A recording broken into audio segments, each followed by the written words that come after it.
Je vais m'exprimer sur quelques nouvelles dont nous avons entendu parler dans les actualités de cette semaine. Ce sont les news du 20 octobre.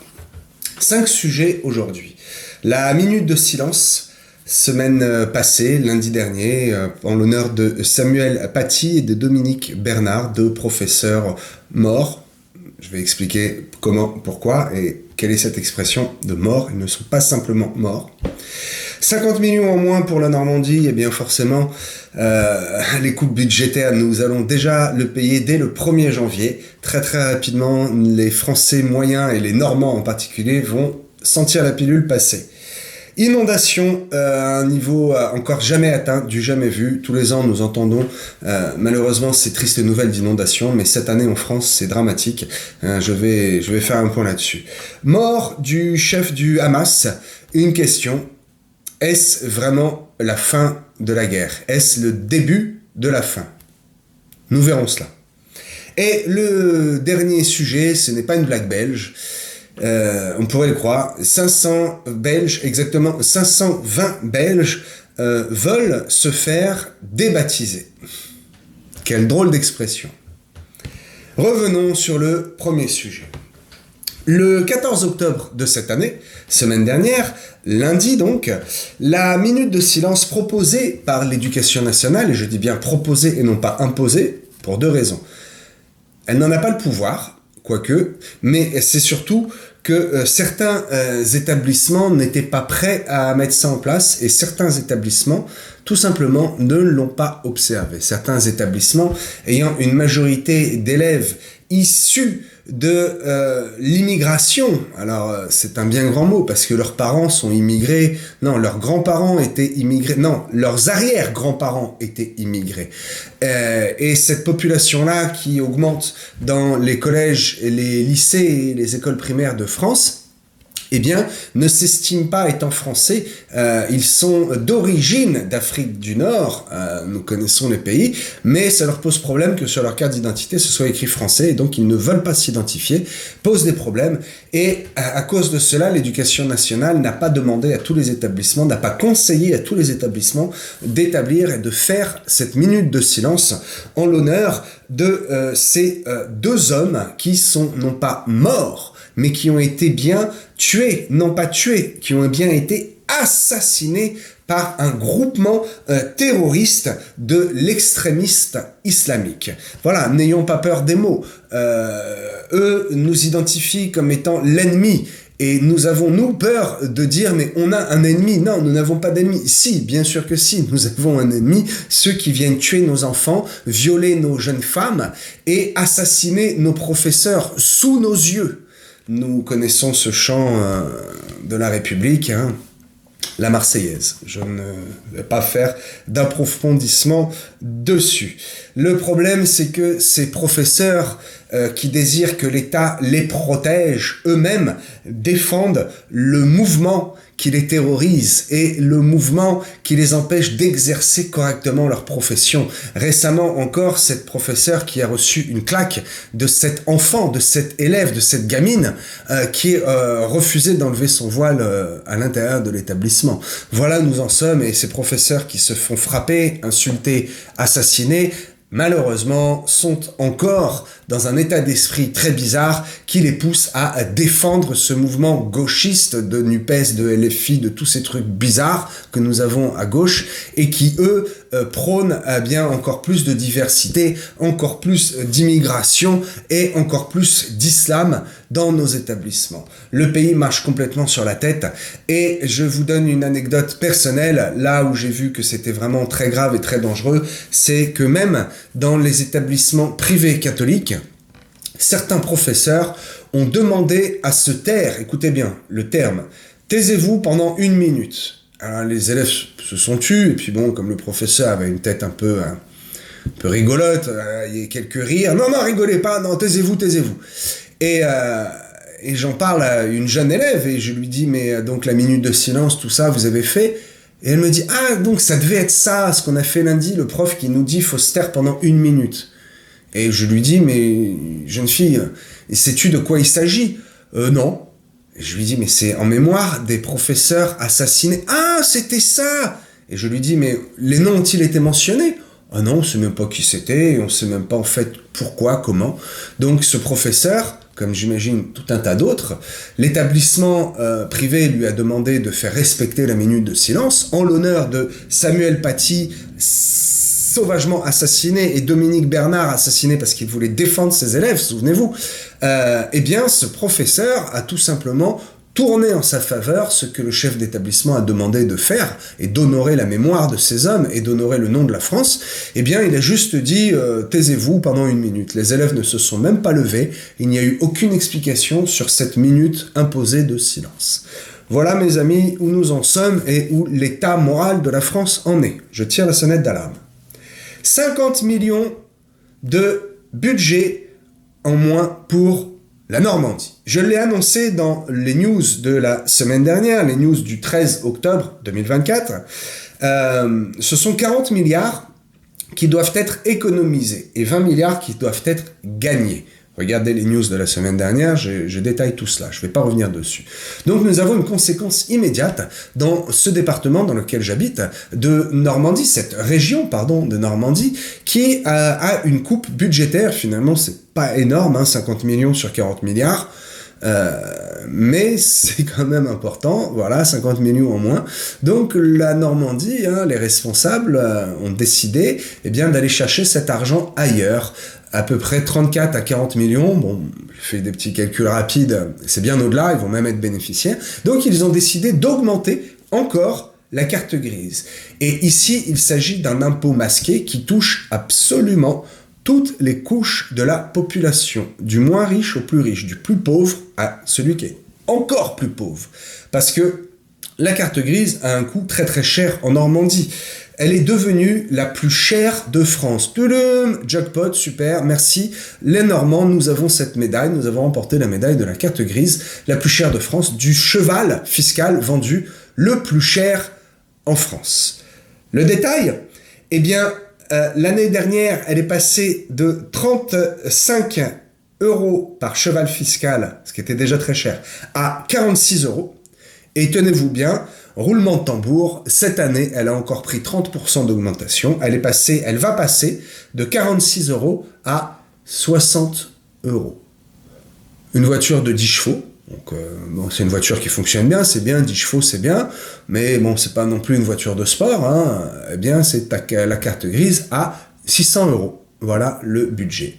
Imaginez les conséquences dans les finances et dans le porte-monnaie du Normand moyen.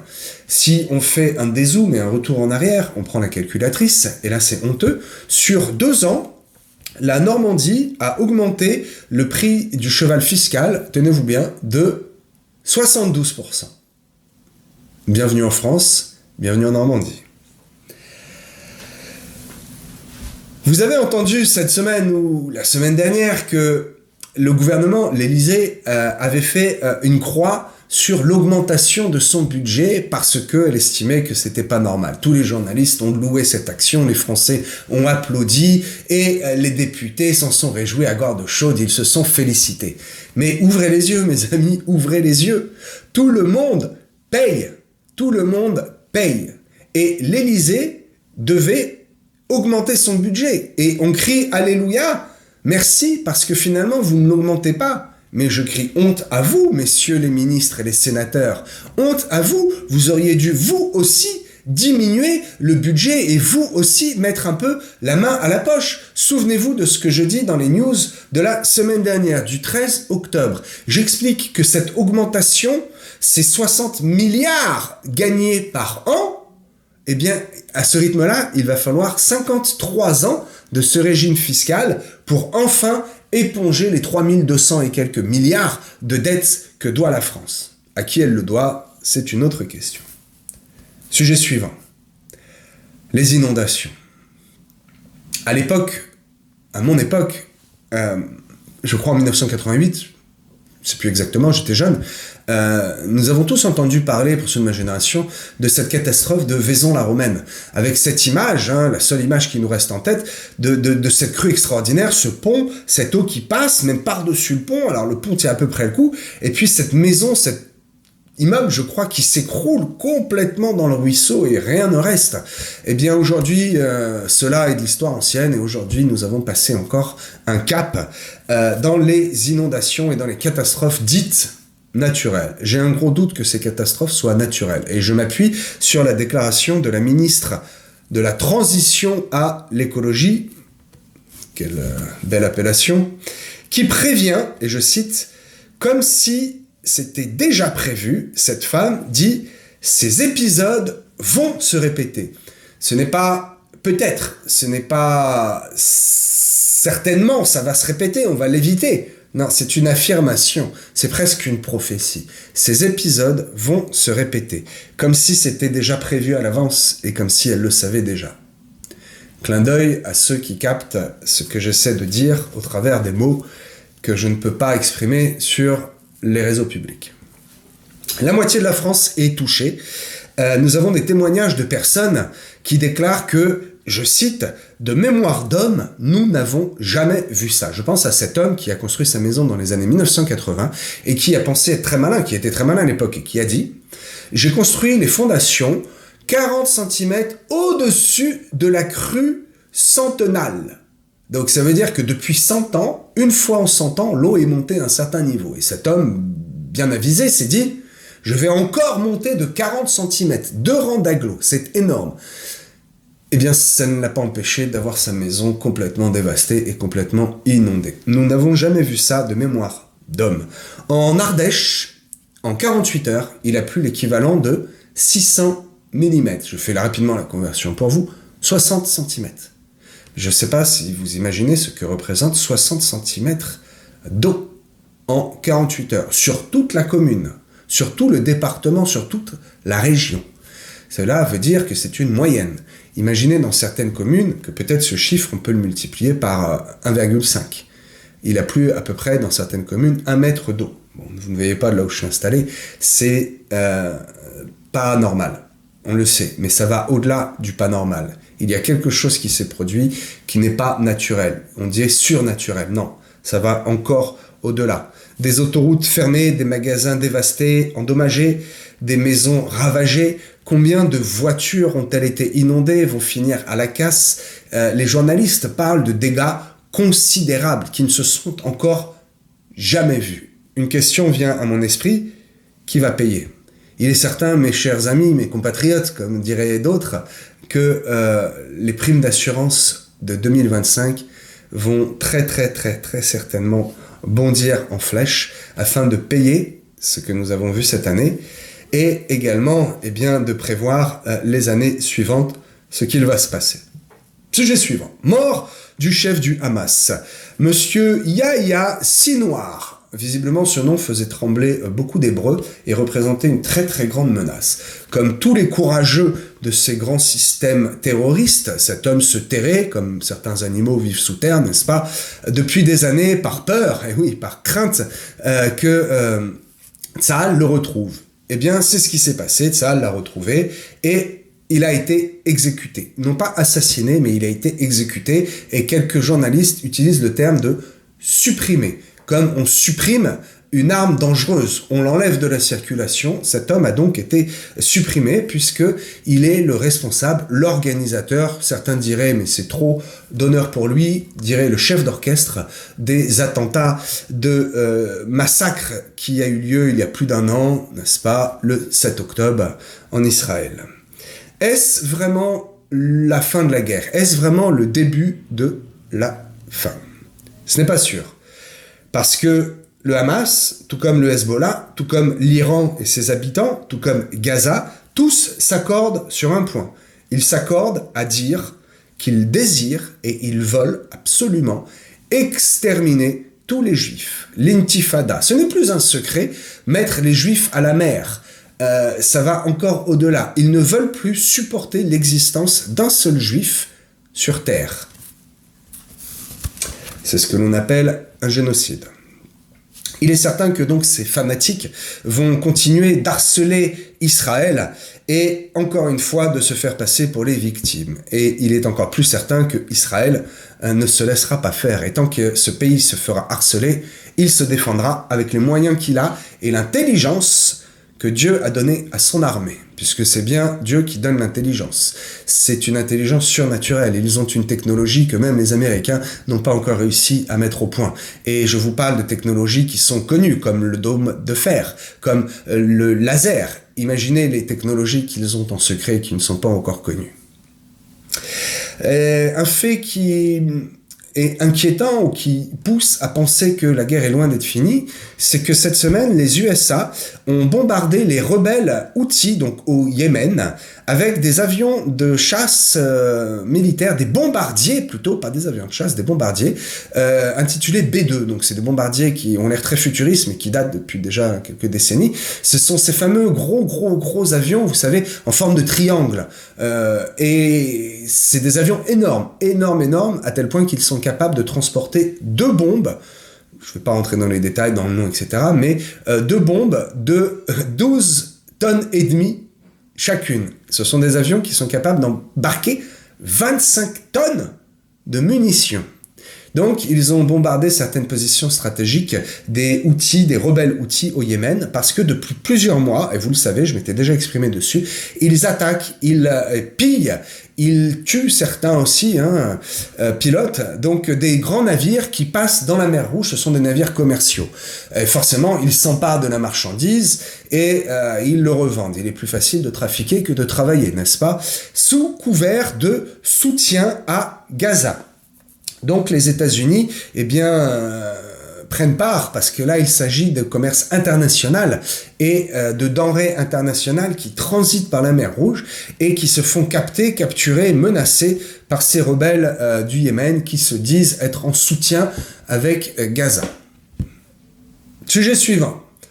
Ce n'est pas une blague belge, et pourtant, 520 Belges écrivent au pape pour se faire débaptiser.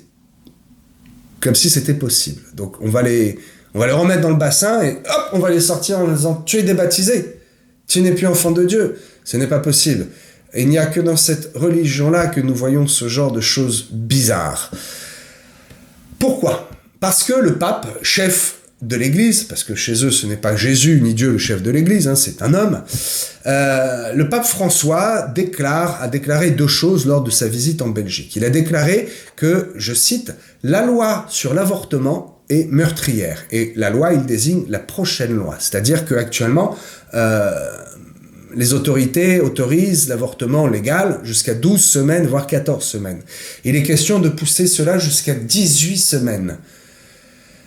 À 18 semaines, l'enfant est complètement formé, le cœur bat depuis déjà quelques semaines, et c'est un être vivant.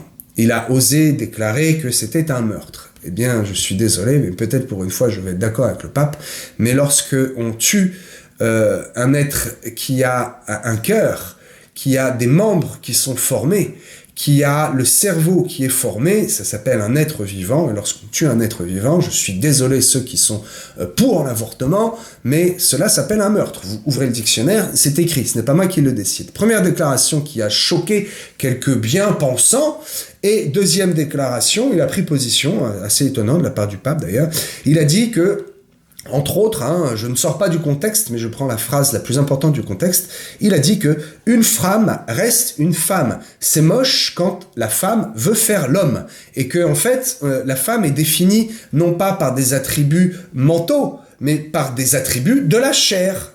Vous voyez ce que je veux dire? Tout comme un homme est un homme. Ce n'est pas parce qu'un homme dit « je me sens femme » qu'il est femme. Ce n'est pas parce qu'un escargot se dit « je suis un crocodile » qu'il est crocodile. Mais pourtant, la société, en ce moment, nous pousse à accepter cette idéologie qui est complètement anti-biblique et finalement, humaine. Donc, ces pseudo-chrétiens, et je pèse mes mots, ces pseudo-chrétiens, s'indignent et se révoltent. Ils ne votent plus de cette religion qui finalement ne leur convient plus. Un petit peu comme si on pouvait choisir, un peu comme dans l'Ancien Testament, où dès que le prophète disait quelque chose qui allait à l'encontre de ce que le roi désirait ou les chefs religieux désiraient, on lui jetait des pierres, on essayait de le mettre dans une citerne, on le cachait, on ne l'écoutait plus, on le menaçait de mort, parce que ce sont des gens qui se créent une religion. Aujourd'hui, nous en sommes là. On prend, on consomme un peu, on jette. Si le pasteur nous dit quelque chose qui ne va pas, eh bien on n'a juste qu'à quitter l'église et puis aller dans une autre église. Si ce que la Bible nous dit, ce que la Bible, la doctrine biblique, ce qui est écrit de la main de Dieu, du doigt de Dieu, ne nous convient pas, on la ferme et puis on invente autre chose. Cela, mes amis, c'est comme un peu faire partie d'un club. Et je vous rappelle mon dicton préféré en tant que pasteur, et je clôturerai là-dessus. La religion impose et la foi propose. Cette religion catholique, nous voyons ce que cela donne. Dès qu'un homme de Dieu, un élu, ce que eux ont élu et non pas Dieu, bref, c'est un autre débat, dit et prend position, ce qui ne va pas dans leur sens, alors ils disent « Je m'en frotte les mains, je me débaptise, je ne veux plus entendre parler de cette religion. » Mais mes amis, je vous le dis, quand vous prenez un engagement avec Dieu, il est très très dangereux de revenir en arrière.